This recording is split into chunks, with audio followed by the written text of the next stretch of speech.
Hello everyone. இன்னைக்கு super டேஸ்ட்டான ரசம் எப்படி வைக்கிறதுன்னு பார்க்கலாம் வாங்க. அதுக்கு 4 நல்லா பழுத்த மீடியம் சைஸ் தக்காளி எடுத்துக்கோங்க. ஒரு பெரிய நெல்லிக்காய் சைஸ் அளவுக்கு புளி எடுத்துட்டு, ஒவ்வொரு தக்காளியும் 4ஆ கட் பண்ணி, தக்காளி மூழ்கிற அளவுக்கு தண்ணி ஊத்தி, கிட்டத்தட்ட 10 நிமிஷம் ஹை ஃப்ளேமில நல்லா வேக வச்சுக்கோங்க. நெக்ஸ்ட்டு ஃப்ரெஷ்ஷான ரசப் பவுட்ரு ரெடி பண்ணுறதுக்கு, ஒரு மிக்சர் ஜாரில் 2 1/2 டீஸ்பூன் சீரகம், 1 டீஸ்பூன் மிளகு, 1/4 டீஸ்பூன் மல்லி, 1 வரமிளகா போட்டு நல்லா ஃபைன் பவுடரா அரைச்சிக்கோங்க. அரைச்சதுக்கப்புறமா அதுலேயே 5, 6 பல் பூண்டு, 1 கொத்து கருவேப்பிலை போட்டு ஒரே ஒரு சுத்து மிக்ஸில் பல்ஸ் மோடில் கொடுத்தீங்க அப்படின்னா அரைஞ்சிரும். இப்போ நம்மளோட ஃப்ரெஷ்ஷான ரசப்பொடி ரெடி. இப்போ நம்ம வேக வச்ச தக்காளி வந்து நல்லா வெந்துட்டுருக்கு. இப்போ ஆஃப் பண்ணிடலாம். கிட்டத்தட்ட ஒரு 1/2 அன் ஹவர் இதை ஆற விட்டுருங்க. அதுக்கப்புறமா இது நல்லா கரைச்சி எடுத்துக்கலாம். கிட்டத்தட்ட 1 to 1 1/4 லிட்டர் தண்ணி ஊற்றி நம்ம இதை டைல்யூட் பண்ணிக்கலாம். நல்லா கரைச்சி எடுத்துக்கோங்க.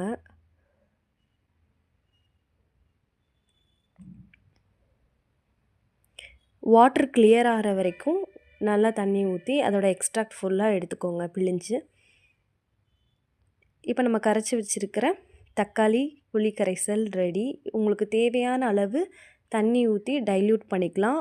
புளிப்புக்கு ஏற்ற மாதிரி டைல்யூட் பண்ணிக்கோங்க. நெக்ஸ்ட்டு ஒரு 1/4 டீஸ்பூன் மஞ்சள் தூள்,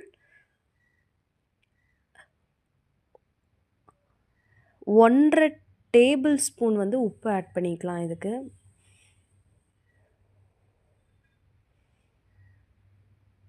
நெக்ஸ்ட்டு ஒரு 1/4 டீஸ்பூன் பெருங்காயத்தூள் வந்து ஆட் பண்ணிக்கலாம். இப்போ நம்ம இதை தாளிச்சிக்கலாம். அதுக்கு அடுப்பில் கடாயை வச்சு 2 டேபிள் ஸ்பூன் எண்ணெய் ஊற்றிக்கோங்க.